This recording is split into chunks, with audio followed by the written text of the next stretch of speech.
pour tout et surtout, mes chers collègues. Je pense que c'est un rapport très important et je suis heureuse de collaborer à ce travail.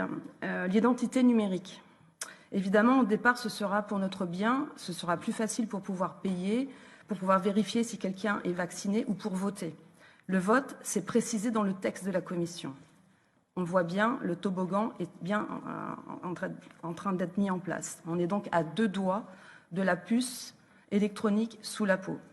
Au départ, on aura un papier avec un code QR, mais les restaurateurs, les policiers vont se fatiguer rapidement pour le contrôler. Ensuite, on aura des bornes et ce sera plus facile. Ces bornes liront votre identité ou votre statut sanitaire sur un bracelet, une montre, sur un petit objet que vous porterez dans un sac à main, sur un code tatouage ou alors, comme je l'ai dit, sous la peau et les portes s'ouvriront. Et vous pourrez payer facilement, vous passerez à toute allure aux caisses et tout le monde trouvera super de payer sans avoir l'air finalement de payer.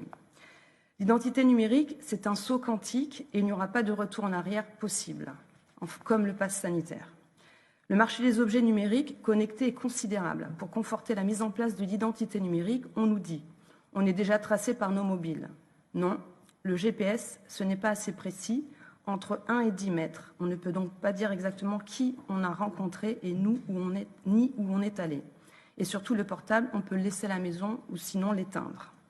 Avec l'identité numérique, la 5G et les objets connectés, nos conversations, notre santé, nos ordonnances, comme vous l'avez dit, nos pensées, notre intimité, notre espérance de vie, tout ça sera exposé, exposable, vendable, revendable. Et là, je parle en tant qu'ancienne, comme dans mon ancienne vie où j'étais dans une compagnie d'assurance. Leur rêve, c'était de savoir l'espérance de vie des gens pour leur offrir une garantie adéquate. Donc, ce qui veut dire exclure des maladies. C'est une crainte qu'il faut prendre en considération. D'ailleurs, la Commission utilise le mot de portefeuille d'identité numérique. Est-ce la fin de nos libertés? Ça sera vraiment un élément à prendre en compte pour ce règlement.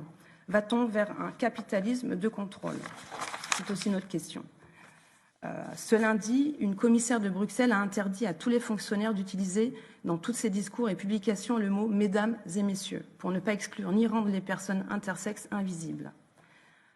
C'est intéressant de noter que la Commission veut que l'identité numérique soit constante toute la vie, mais finalement pas l'identité sexuelle.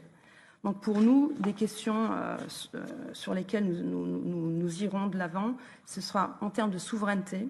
Quels sont les acteurs européens qui ont aujourd'hui la capacité de fournir ce type d'identité pour éviter que nos datas se baladent à l'autre bout du monde et, comme je l'ai dit, soient repris par des entreprises privées pour exclure certaines garanties et discriminer certaines personnes, et aussi concernant les failles de ce système d'identification. Je note que la Commission prévoit dans sa page 60 que les mesures de prévention des fraudes existantes applicables à la Commission couvriront les crédits supplémentaires nécessaires.